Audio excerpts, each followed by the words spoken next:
Buenas tardes. Buenas tardes, doctor. Ya, ante todo la bienvenida al programa, al inicio de las teóricas de Medicina 3. ¿Han tenido su clase de inducción esta mañana con los docentes a cargo? ¿Sí? ¿Les han explicado? El doctor Urquizo los sacó a los que estaban solo con representantes, pero bueno, Ya. ya se me dijo. Ya les han explicado un poquito, no hay ciencia aparte, venir a teóricas y dar sus prácticas, nada más, ¿no? Básicamente eso, ahí está. Y los que se dedican a hacer, como siempre, las escuderías, un saludo, éxitos, pero al resto les digo, vengan a teóricas. El que es un poquito inteligente lo va a hacer, así nomás, ¿sí? Los otros se confían y ya verán a su suerte cómo les va. Bueno, chicos, desde la parte de hematología vamos a arrancar lo que es el capítulo, el programa. Ante todo les pido disculpas por el año que dice ahí, pero no crean que es ese año. Lo modifiqué, pero no modifiqué el año, modifiqué las diapositivas, las otras. Pero bueno, vamos a empezar a hablar de un tema más trascendental, que es la hematopoiesis, ¿no? Para hablar de hematología, en el área donde ustedes a futuro, proyectando ya sus futuras teóricas, ustedes van a hablar sobre todo lo que es la patología benigna, anemias, o sea, todo lo que es eritropatías, anemias, eritrocitosis, alteraciones de leucocitos, plaquetas, hemostasia, con lo que es también la parte oncohematológica, ¿no? Patologías que van a ser importantes estudiarlas porque ustedes van a tener en algún momento como médicos de atención primaria que se están perfilando pacientes con este tipo de patologías. ¿Y qué es lo que se espera de ustedes? ¿Que los diagnostiquen, los traten y los curen? No. Que por lo menos tengan la noción de decir, este paciente no será una leucemia, lo mandaré a ver, no sé, a hematología o pediré un estudio, un frotis, veré si hay esto, y pueden cambiar la vida de este paciente, el pronóstico, solamente desde el lugar donde están, ¿no? Desde provincia, cuando vayan, cuando roten en internado y todas esas cosas, pacientes con linfomas, ¿no? Ven un ganglio y digan, este ganglio no parece tanto que sea inflamatorio, reactivo, puede ser neoplásico. Entonces, ¿qué me ayuda mucho? La anamnesis, ¿no? De los ganglios y todo eso. Asimismo, entonces, conocer de dónde vienen estas patologías. ¿Dónde está el inicio de todo esto? Entonces, esta clase ya debería estar dada por hecho, ¿no? Ustedes llegar acá y decir, fisiología de la hematología, hematopoiesis, check, ¿no? Pero bueno, muchas veces es necesario recordarla para que ustedes se den cuenta a qué va todo esto, ¿sí? Entonces, ¿de dónde viene todo esto? Porque esta clase es muy importante cuando hagan oncohemato, es muy importante cuando se hace neutropenia febril y otros temas más. Por eso les recalco nuevamente la importancia de esta clase de hematopoiesis, ¿no? Bueno, siguiente, por favor.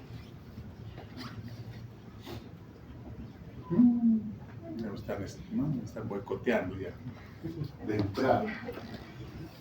Ya, gracias. Recordar que la sangre es un tejido, ¿sí? Y este tejido tiene diversas funciones, entre las principales es el intercambio de oxígeno y dióxido de carbono para poder distribuir a diferentes lugares, tejidos, todo lo que son las proteínas, las hormonas, cumplan sus funciones, ¿no? Las inmunoglobulinas, mantener la homeostasis de lo que es las funciones del organismo, ¿no?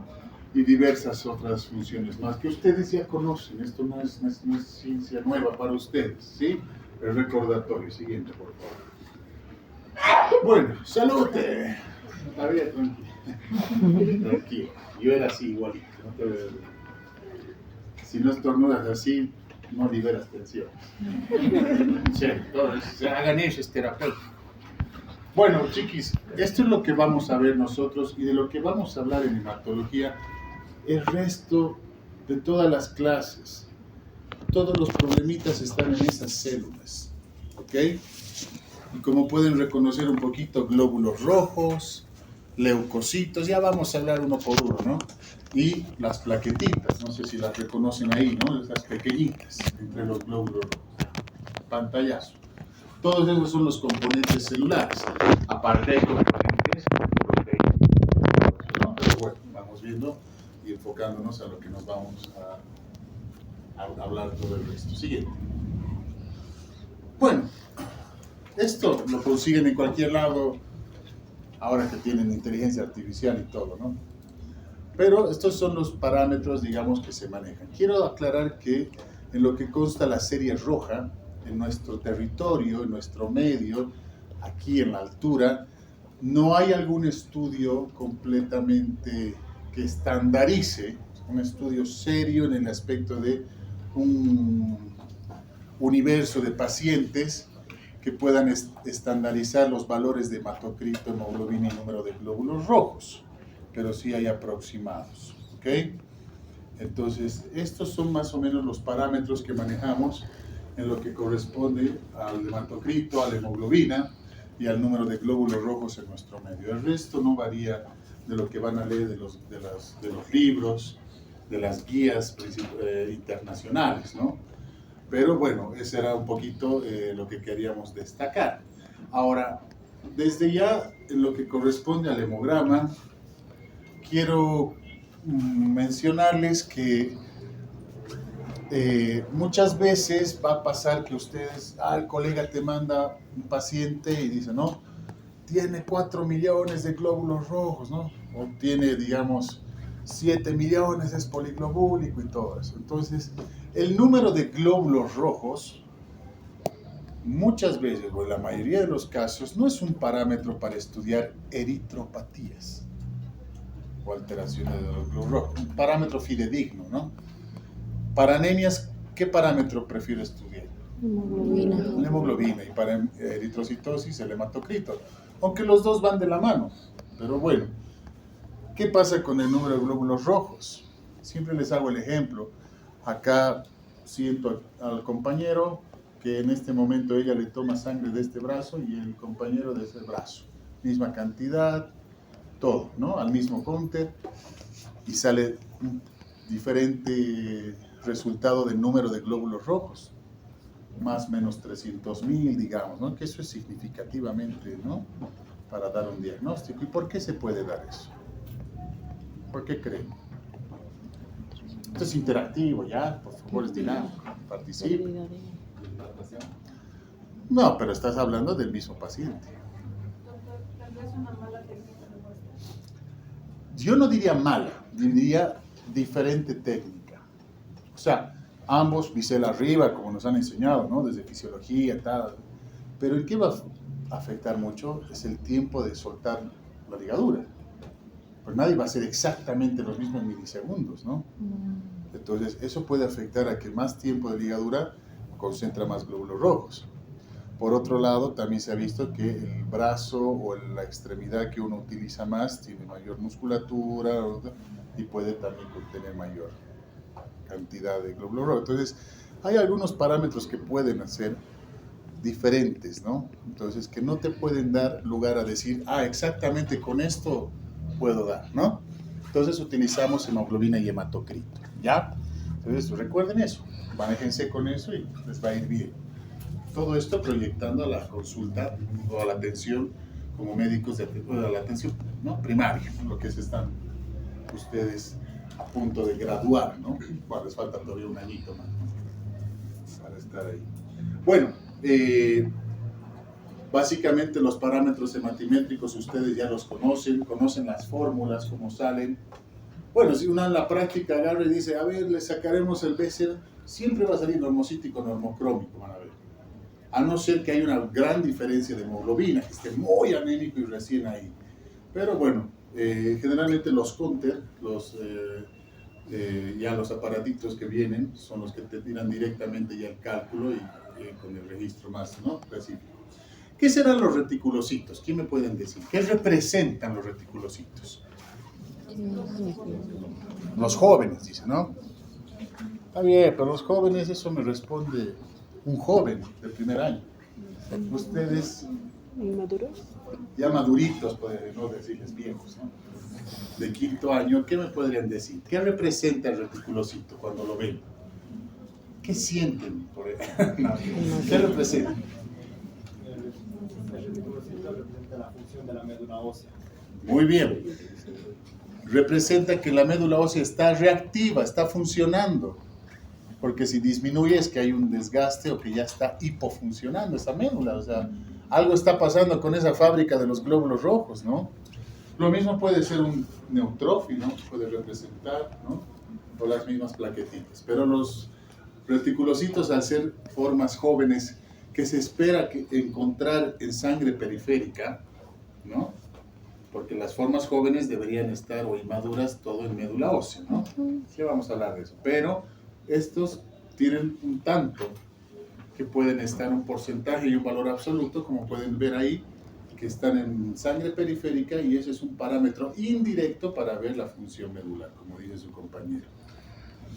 Bueno, las plaquetas tienen sus valores, los leucocitos, como pueden ver, los vamos a evaluar tanto en valores porcentuales como en valores absolutos. Siempre lo absoluto va a ser más exacto, ¿no? Sobre todo cuando hablamos patologías como neutropenias y todo eso. Ya van a entender por qué, digamos, ¿no? O sea, si realmente hay que contar con el recuento absoluto de neutrófilos, pero los valores relativos también son un parámetro para ver qué está pasando. Inversiones de fórmula, más linfocitos, ¿no?, en porcentaje que neutrófilos y todo eso. Bueno, aplicaciones del hemograma que ustedes ya conocen, ¿ok? Y van a ir repasando cuando hagan sus prácticas. Siguiente, por favor. Bueno, ahí está lo que les hablaba, los resultados, las fórmulas, cómo sacar. Todo esto, chicos, ya lo tienen, no hay dónde perderse, todo está escrito ahí. El significado patológico, ¿no?, cuando está elevado, disminuido, cuando es hiperhipocrómico, ¿no?, hiporregenerativo, regenerativo también, o arregenerativo, como le dicen. Vamos a empezar a utilizar bien esos términos, pero bueno, está ahí. ¿Ok? Siguiente, por favor. Bueno, ¿qué es la hematopoiesis? Es el proceso por el cual las stem cell, ¿no?, o las células madre, o las células progenitoras, ¿okay?, son inducidas a proliferar, a multiplicarse y diferenciarse, ¿sí? Madurar, quiere decir también eso, en un microambiente definido con intervención de ¿quiénes? Algunas moléculas. Estas moléculas son las citoquinas, dando lugar a progenie, dando lugar, en otras palabras, dirían como descendencia, ¿no? Y células maduras. ¿Cuál es el fin, el objetivo de la hematopoiesis? Proporcionar células maduras, las cuales pasan a la circulación sanguínea para cumplir las funciones específicas que ya hemos mencionado anteriormente. ¿Se entiende? Entonces, a partir de células progenitoras, como ustedes encuentran en literatura llamadas, ¿no?, células madres, stem cells, progenitoras, lo que quieran, ¿sí?, llegan a formarse células maduras que pasan a la circulación sanguínea a cumplir funciones. ¿Ya? Siguiente, por favor.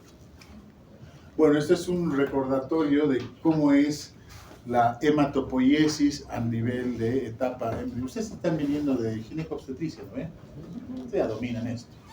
En etapa fetal y, ¿no?, desde el nacimiento, bueno, van a ver que el encargado número 1 en el primer trimestre es el saco vitelino, ¿no?, de la hematopoiesis. Posteriormente viene el hígado junto con el vaso, los que son encargados de la hematopoiesis fetal, y a partir del segundo a tercer trimestre iniciando ya es la médula ósea, ¿no? Y como pueden ver en el gráfico, la médula ósea, tanto en sus huesitos planos, huesitos largos, en todo lugar donde se encuentre mayor cantidad de médula ósea, va a haber más hematopoiesis. ¿Ok? ¿Está claro? Siguiente, por favor. Bueno, nosotros cuando hacemos estudio de médula ósea, van a tener la oportunidad cuando roten, pídanles a sus docentes poder ver estos procedimientos, que es importante que los conozcan cómo es. Uno tiene la impresión de que la médula ósea es una gelatina, ¿no? Es el tuétano, ¿no? Es lo que se comen ustedes. Y no es eso, es líquido, tiene un procedimiento, es interesante ver y tiene también sus indicaciones, ¿ok? El estudio de médula ósea. No es cualquier, tiene anemia y le haremos médula ósea, no. Realmente hay que ver cuándo hacerlo, ¿no? Pero básicamente es cómo se ingresa y dónde se ingresa a nivel del huesito. Siguiente, por favor. Un gráfico más que nada ilustrativo. Bueno, hablemos de la médula ósea, ¿no? La fábrica de las células de la sangre. La médula ósea tiene un componente vascular y otro componente avascular. Obviamente el vascular está constituido por los sinusoides. Ya vamos a ver una esquematización ahorita de cómo son los sinusoides y qué importancia tienen también la colocación, en otras palabras, por así decirlo, de las células de la sangre, ¿no? Entonces, el componente no vascular se divide en dos fracciones. Uno celular, donde tenemos las células hematopoyéticas propiamente dichas, o sea, los que empiezan con la línea eritroide, granulocítica, monocítica y la línea linfoide, digamos, que ahora vamos a ver también, no se preocupen. Y también están los macrófagos, que participan bastante, sobre todo para la reutilización del hierro, ¿no? Son importantes, los que se encargan de limpiar las células que no llegan a la madurez, porque va a haber algunos falladitos, ¿no? Adipocitos, fibroblastos, ¿no? Osteoblastos, que es importante, osteoclastos también hay. Y del componente no celular o acelular o matriz extracelular también son las proteínas, el colágeno, la laminina, todo ese componente de tejido de sostén, ¿no? Las trabéculas que van a formar y todo eso. Entonces, ya tengo una idea de cómo es el esquema de las células de la médula ósea. Entonces, paso por favor a la siguiente, que esta es una esquematización. A su izquierda, eso es lo que se ve en patología, una médula ósea, ¿sí? Como podrán ver, esos grandecitos blancos, por si acaso, es tejido adiposo, ¿ya? Lo que ven teñidito es células hematopoyéticas, y algunos lugares, bueno, ahí no se ve tanto, pero están los sinusoides, que ahorita lo vamos a esquematizar, ¿ya? Al otro lado es la esquematización de lo que es una médula ósea. Ahí arriba está agrandando la lupita, en otras palabras, lo que podemos ver es un nicho eritroide. Pero, ¿qué tenemos al lado del nicho eritroide, que es larguito como una S? Ese es un sinusoide, ¿sí? Ahí está el sinusoide, partamos de ahí. Miren dónde se fija el nicho eritroide. Esos glóbulos rojos están rodeando una célula. ¿Qué célula será? Les comenté hace un momentito. ¿Reticulocitos? ¿Cuál? ¿Qué dijeron? Eso, un macrófago. Están rodeando un macrófago. ¿Por qué? Porque de ese nicho de células, los que vayan a fallecer, en otras palabras, o no vayan a cumplir la maduración, van a ser fagocitados y el hierro que tienen va a ser reutilizado. ¿Ok? ¿Y qué pasa? Los eritrocitos que ya hacen una maduración rápida son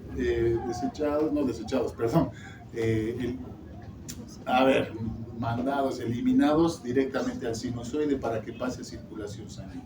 ¿Okay? Por otro lado, tenemos unas células bien grandecitas a los lados de los sinusoides. Tienen una letra. ¿Qué letra? M. Y si son grandes, ¿qué serán? Fuerte. ¿Qué células serán? Progenitores, ¿no? ¿Cuál creen? ¿Cuál recuerdan? Ayudantes de histología, ¿no? De bioquímica, fisiopato hay, ¿no? Vienen con sus parches ahí. Fisiopato, bioquímica, Coca-Cola. Todos están patrocinados, vendidos. Megacariocitos. ¿Y qué nos van a producir los megacariocitos como célula final? Las plaquetas. Entonces, esos megacariocitos, en realidad una plaqueta es un remanente de un megacariocito. No tiene núcleo, todavía la vamos a estudiar ahorita, pero es eliminado directamente también al sinusoide, como pueden ver. Miren, está mucho más en la desembocadura, ¿no? porque esa proplaquetita sale del retazo y ¡pum! Tiene que ir ya a circulación a cumplir su función. ¿Ok? Y por otro lado tenemos unas zonas que están a los lados, unas T's, que son las trabéculas, y hay un tipo de células, ¿lo ven? Moraditas. Y hay una zona que se llama zona marginal, ZM. ¿Se ve? Sí, ¿no ve? Esas celulitas que están en la periferia por alguna razón, porque para llegar al sinusoide necesitan tiempo para madurar. ¿Qué tipo de células eran estas? La serie blanca, ¿no? Los glóbulos blancos, granulocíticos y todo. En ese tiempo que maduran, llegan hasta calladito y ya pueden desembocar en las sinusoides, ¿ok? ¿Se entiende cómo más o menos funciona la cosa y el esquema? ¿Sí? Ya vamos a ir hablando célula por célula. Siguiente, por favor. Bueno, aquí falta el título de las células madre o stem cell. ¿Qué propiedades características tendrán estas células madres? Que son progenitoras, ¿sí? Tienen la capacidad de proliferación. Mientras más inmadura la célula, es más proliferativa que maduración, ¿ok? Eso entiéndanlo.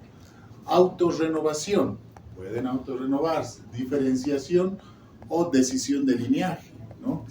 Estas células madres van a ir para el camino de células monocíticas, granulocíticas, eritrocíticas, ¿no? Y estas otras para la serie linfocítica, digamos. Van a madurar, van a adquirir cambios donde puedan ser ya capaces de cumplir funciones y también de la apoptosis, ¿no? Pueden tardar la apoptosis. Cuando hablen del último tema de trasplante, ¿no? Cuando estén en su última rotación, van a acordarse bastante de las propiedades de la célula madre, ¿sí? Y sobre todo de la anidación también que está ahí, ¿sí? Que pueden también la capacidad de ir a otros tipos de tejidos, ¿no? Y decidir también linajes ahí. Ese es el fundamento también del trasplante de células progenitoras. Siguiente, por favor. Bueno, esto es de memoria para el examen. No, pero lo entenderemos. Tenemos un stem cell al medio, ¿no ven?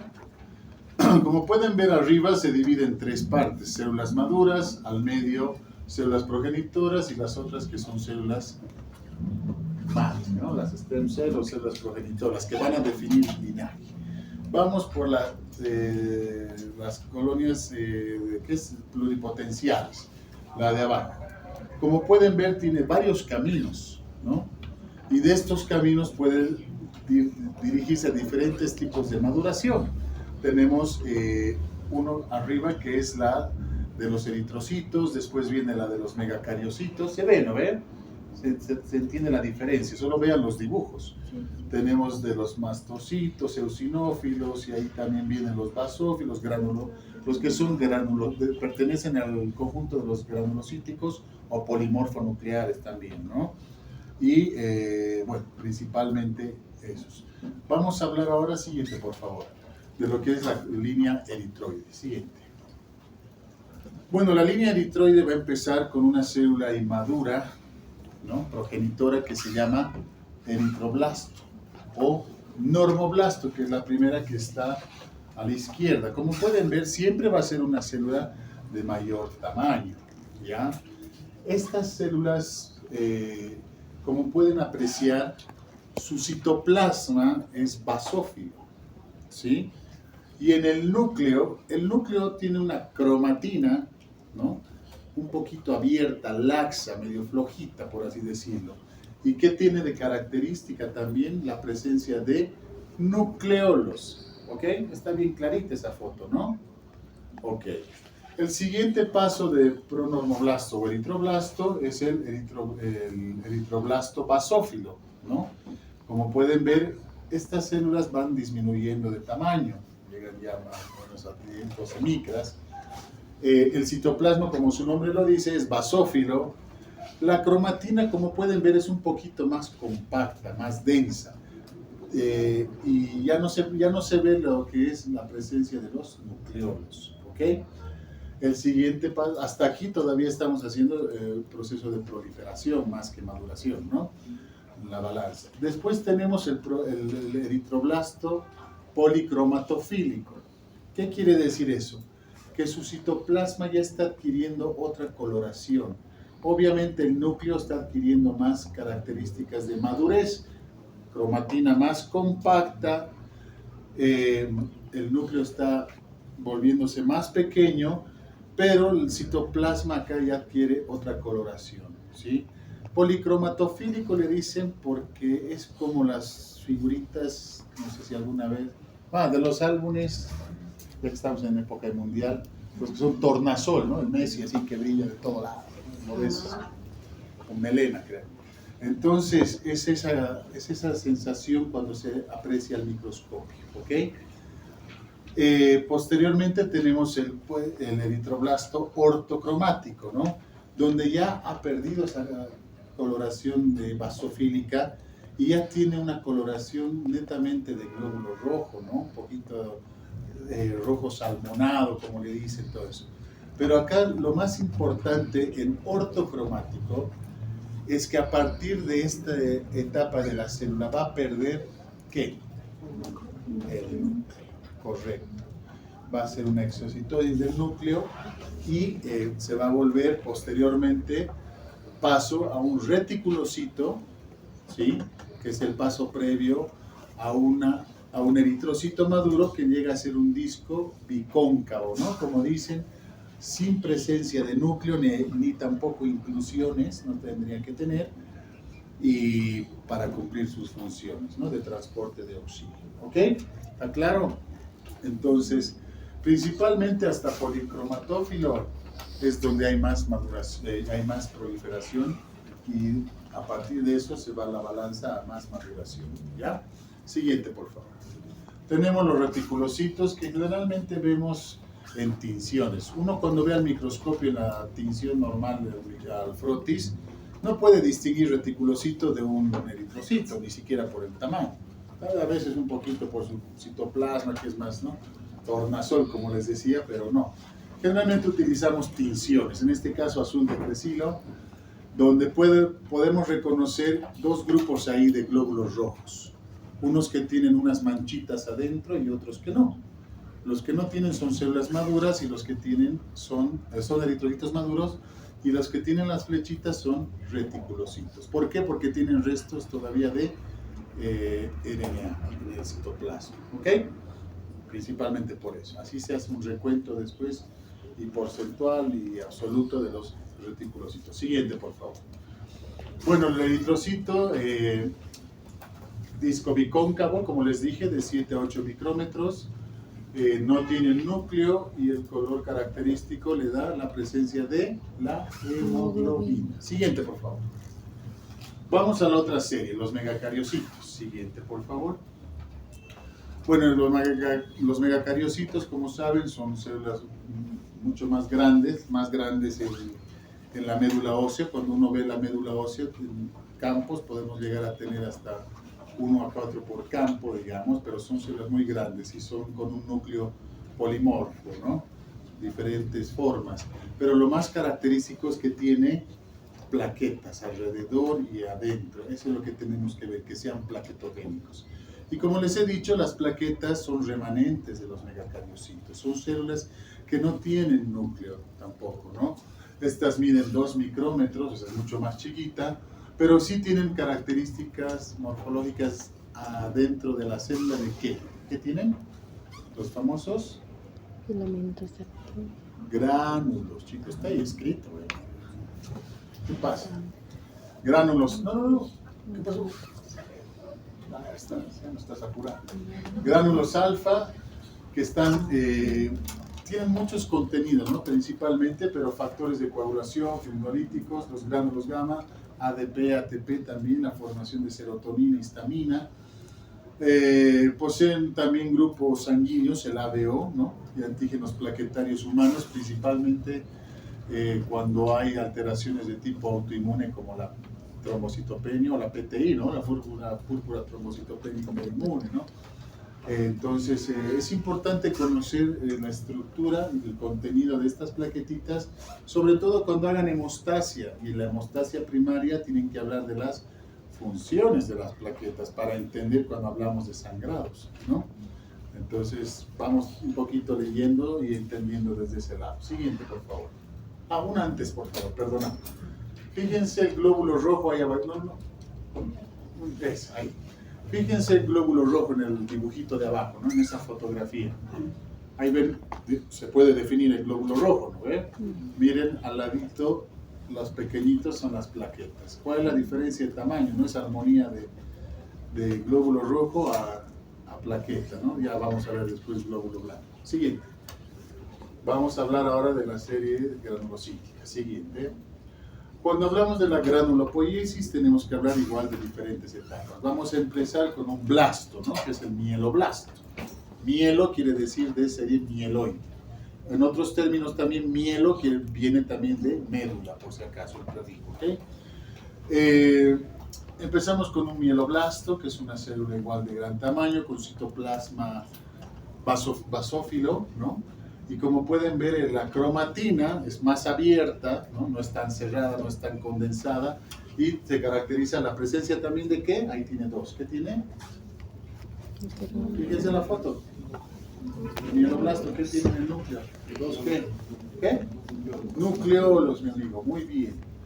Posteriormente vamos a pasar a lo que es el promielocito. El promielocito, bueno, es un poco más pequeño que el mielocito, que el mieloblasto, perdón. Igual tiene nucleolo, la cromatina es un poco más condensada, pero aquí hay una característica que empieza a aparecer. ¿Cuál será? ¿Quién me puede decir? A ver, observadores. Observadores. ¿Qué tiene? Fuerte. Muy bien, gránulos. Empieza a ver gránulos y es por eso que se destaca esta serie de gránulos, ¿no? Y son gránulos de gran tamaño, algunos menores. Paréntesis. Existe una leucemia, la leucemia mieloblástica aguda, variante M3, que habla de la promielo. Tiene una particularidad, ¿no? Que hace coagulopatías y todo eso, pero es en esta etapa donde se detiene la maduración de la promielo, ¿no? Y hace este tipo de leucemia. Por eso la quería comentar. Siguiente, tenemos después del promielocito el mielocito, ¿no? Una célula que va igual condensando más su núcleo, va reduciendo más su tamaño, ¿no? Del núcleo, van apareciendo más gránulos para pasar a metamielocito, va teniendo cambios en su núcleo, una forma de escotadura, como pueden ver, presencia también de gránulos. La basofilia va disminuyendo también, como pueden ver, ¿no? Y el núcleo se vuelve más compacto para posteriormente pasar a una célula que ustedes ya conocen en sangre periférica. ¿Cuál es? La penúltima. Neutrófilos. O también llamados callados, ¿no? Células en herradura y todo eso. Estas ya pueden ir a la sangre periférica, tienen un valor que ustedes ya han visto en el hemograma, porcentual y absoluto, entonces verlos muchas veces, salud maestro, otro que se desestresa, está bien. El valor de estas células nos hace ver que, como los reticulocitos mencionaba acá su compañero en la función medular, los callados también pueden ser función medular, pero también cuando hay un desvío, ¿no? Los famosos desvíos a la izquierda, derecha y todo, ¿no?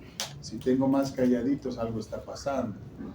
Hay algún proceso infeccioso que esté haciendo que mandemos ya a los más inmaduritos, ¿no? A los premilitares a pelear, un poco más, ¿no? Entonces, eso tenemos que tomar en cuenta. Y por último tenemos al neutrófilo segmentado, ¿no? Con sus segmentaciones y todo eso, y sus granos que ahora los vamos a ver. Siguiente, por favor. Perdón, ¿qué hora tienes? 12:44. 44, estamos todavía a tiempo. Bueno, tenemos los neutrófilos en banda, como hemos dicho, ¿no? La característica en forma de herradura el núcleo, presencia de gránulos, ¿no? Grumos gruesos de cromatina, ¿no? Como lo menciona. Siguiente, por favor. Tenemos el neutrófilo. El neutrófilo, lo que tenemos que entender que pertenece a los polimorfonucleares. Esta célula tiene presencia de gránulos en su citoplasma. El núcleo tiene lobulaciones. ¿Cuánto es lo normal de un neutrófilo? De 3 a 5 lobulaciones. Menor a eso es hipolobulado, mayor a eso es hiperlobulado. Ambos tienen connotaciones clínicas y patológicas, ¿ok? Que ya lo vamos a ir viendo posteriormente. Los gránulos tienen enzimas, mieloperoxidasa. La mieloperoxidasa era muy importante identificar hasta hace un tiempo atrás por tinciones, en algunos lados se hace, para ver variantes de leucemias, ¿ok? Esta es línea mieloide, no, es línea linfoide, mieloperoxidasa negativa, ¿no? Bueno, y también tienen para poder realizar su función, que es fagocítica, ¿ok? Bueno, siguiente, por favor. Los eosinófilos, igual, chicos, pertenecen a los polimorfonucleares, granulocíticos, característica del núcleo que es binucleado, una forma de Googles, ¿no? Presenta gránulos bien prominentes, el citoplasma es eosinofílico, ¿no? O sea, un color naranja. Tienen los contenidos son peroxidasa, histamina, y generalmente están en las reacciones de tipo para infecciones parasitarias, también están en las reacciones alérgicas o de hipersensibilidad, ¿no? Y participa en la fagocitosis también de complejos de antígenos anticuerpos en diferentes reacciones inmunológicas. Siguiente, por favor. Tenemos el basófilo. El basófilo es el que menos vamos a encontrar, o no lo vamos a encontrar así nomás en un frotis, ¿no? Como podrán ver, presenta gránulos mucho más gruesos, es el que tiene el hermano con más acné, podríamos decirle. Núcleo igual es, ¿no? Es lobular, pero este participa principalmente en procesos de inflamación, contienen histamina, ¿no? Hipersensibilidad también.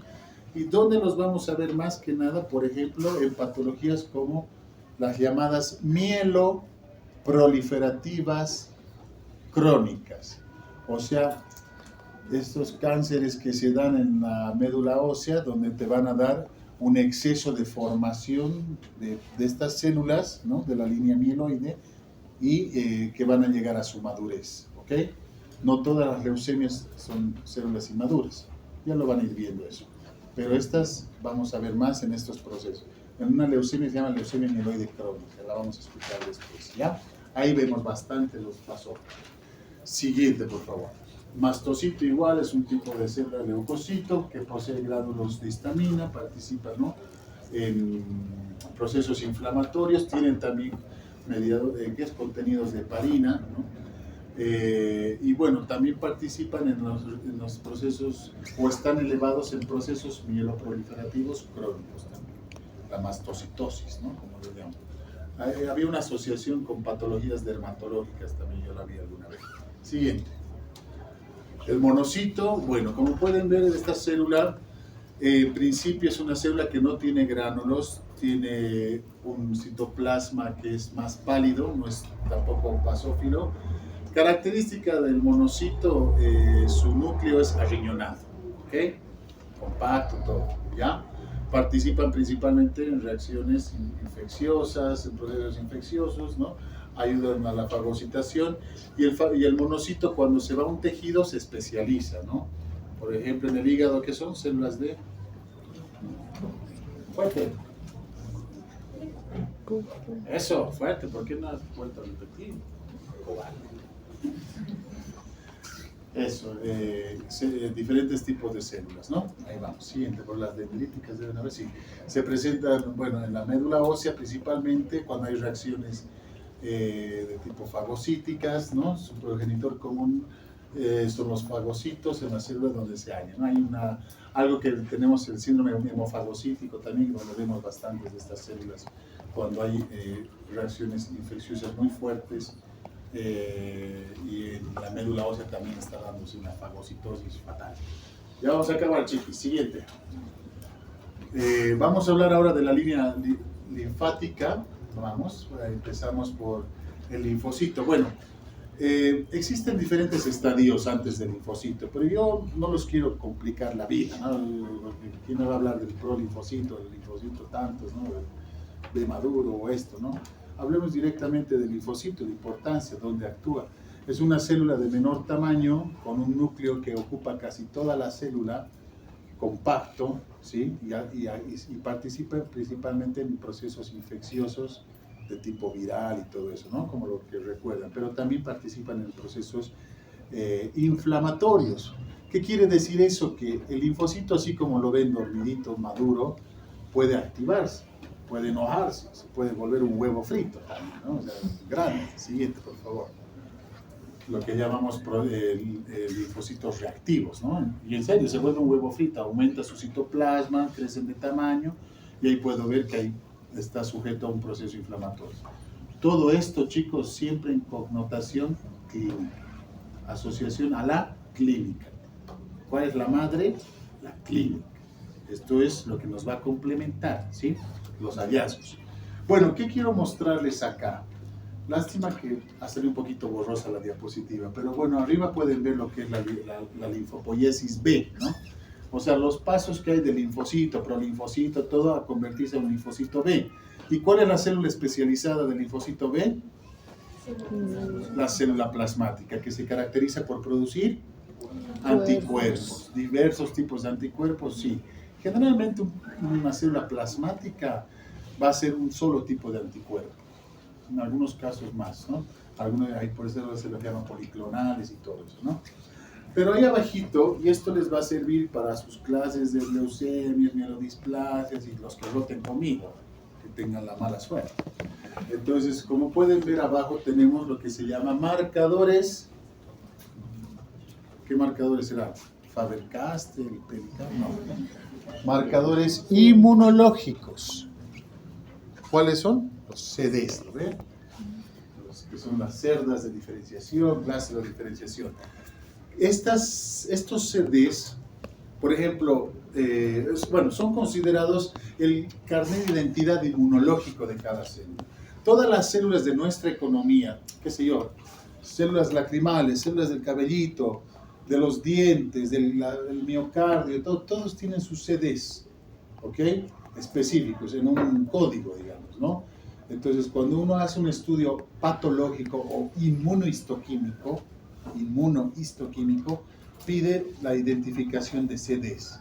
En el caso nuestro, en oncohematología sobre todo, pedimos identificación de CDs. Me dice CD20, CD19, CD22, esto es línea linfoide B. Entonces, la patología que estoy estudiando, qué sé yo, linfoma, pues un linfoma no Hodgkin B, ¿no? De células B. O en el caso de una leucemia linfoblástica, B. ¿Me entienden?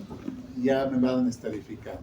Eso se hace por diferentes técnicas, pero ese es el uso para los marcadores, los CDs. Entonces, acuérdense, esta clase, este momento, cuando lleven leucemias, linfomas y todas esas patologías, ¿ok? Para eso sí. Y otras, y esto también para próstata, mama, todos tienen sus tejidos, como les decía todavía, ¿no? Siguiente, por favor.